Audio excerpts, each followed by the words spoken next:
Introduction au cholestérol LDL. On entend souvent parler du cholestérol LDL, comme du mauvais cholestérol. Mais cette étiquette est scientifiquement réductrice. En réalité, ni le cholestérol, ni le LDL ne sont mauvais en soi. Le cholestérol est une molécule essentielle.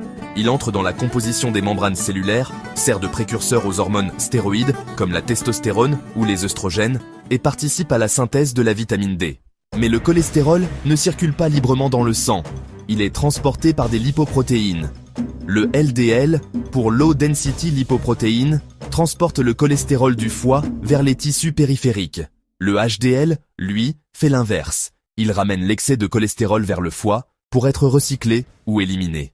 Le processus d'oxydation du cholestérol LDL peut entraîner d'importants problèmes de santé. Lorsque le LDL est oxydé, il devient plus réactif et peut contribuer à la formation de plaques dans les artères. Cette accumulation de plaques peut restreindre le flux sanguin et augmenter le risque de maladies cardiovasculaires.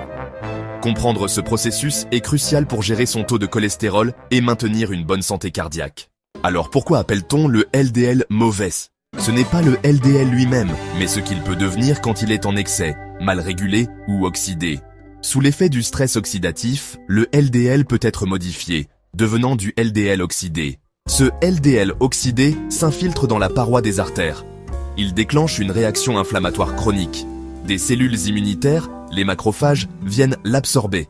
Elles se transforment en cellules spumeuses et forment la plaque d'athérome. C'est cette plaque, en s'accumulant, qui rétrécit les artères, les fragilise et augmente le risque d'accidents cardiovasculaires, comme l'infarctus ou l'AVC.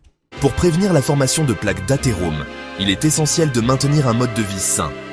Cela comprend une activité physique régulière, une alimentation équilibrée, pauvre en graisses saturées et l'arrêt du tabac. Comprendre ces risques et prendre des mesures proactives peut réduire considérablement les risques d'événements cardiovasculaires. Le vrai problème, ce n'est pas le LDL, c'est son oxydation, son accumulation et la réponse inflammatoire qu'il provoque. La prévention passe donc par plusieurs leviers. Une alimentation anti-inflammatoire riche en antioxydants, la réduction du stress oxydatif par l'activité physique et, dans certains cas, un traitement médical adapté. Le LDL n'est pas un ennemi. Il joue un rôle physiologique crucial. Le diaboliser empêche de comprendre les véritables mécanismes du risque cardiovasculaire. Ce n'est pas le cholestérol qui est un mauvais, c'est le déséquilibre qui l'est. Comprendre, c'est mieux prévenir.